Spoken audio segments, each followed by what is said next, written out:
Assalomu alaykum. Demak, milliy sertifikat darajasidagi mana bu misolni ko'rib chiqamiz. Xo'sh, bizda mana bu funksiya berilgan f(x + 1 teng 3 fx ayrilgan f(x - 1 + 2x) va f1 6 f2 5 bo'lsa f5 ni toping deyilgan.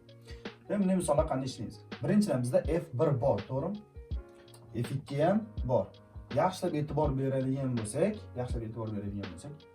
mana bu x larni joyiga 2 qo'yib chiqish kerak o'rtoqlar. Nimaga 2 qo'yish kerak? Qaranglar, 2 qo'yadigan bo'lsak, f 2 + 1 bo'ladi. Teng 3 ko'paytiruv f x to'rtga 2 tushganiga f 2 bo'ladi.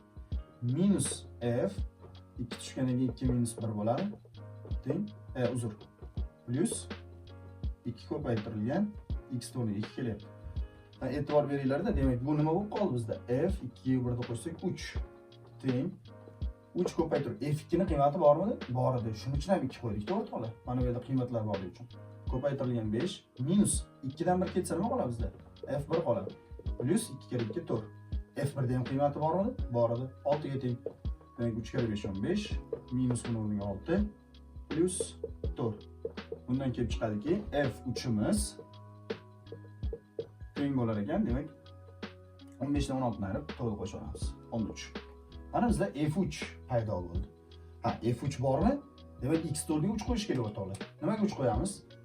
f3 plus 1 bo'ladi. Mana bu teng 3 ko'paytirib x o'rniga f3 tushadi. Minus f buni o'rniga 3 tushadi, minus 1 plus 2 ko'paytirilgan 3. Xo'sh, e'tibor bergan bo'lsanglar, bizda hosil bo'lyapti f4 3 ko'paytirilgan f3 ni qiymatini hozirgina topdik. 13 minus 3 dan 1 ketsa, e'tibor beringlar, f2 plus 2 3 6. Demak 3 dan 13 ko'paytiramiz 39 minus f2 ni qiymati bormi? Bor edi. 5 qo'shilgan 6. Demak 39 dan 5 tarif 6 ni qo'shadigan bo'lsak 40.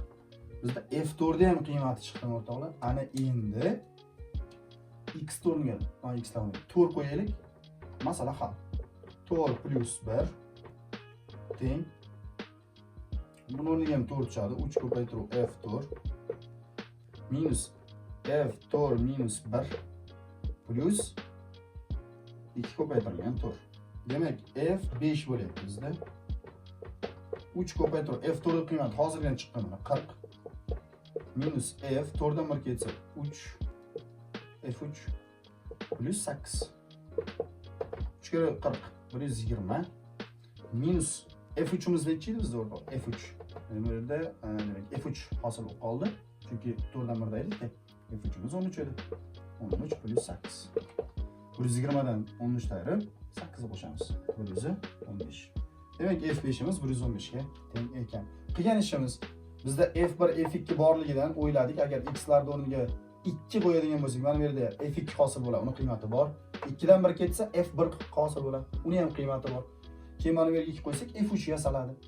Buni f3 ni topganimizdan keyin x o'rniga 3 qo'yadigan bo'lsak, f4 yasaladi. Bu yerga f3 keladi, uni qiymati bor. 3 dan 1 ayriladi, f2 bo'ladi, uni ham qiymati bor. Natijada f4 chiqadi. Keyin x lar joyiga 4 qo'yadigan bo'lsak, 4 plus 1 f5 ni beradi bizga. Biz qidirayotgan narsa mana bu yerga 4 tushib f4 bo'ldi, uni qiymatini topganmiz. 4 dan 1 ketadi, f3 uni ham qiymati bor va natija chiqib turibdi.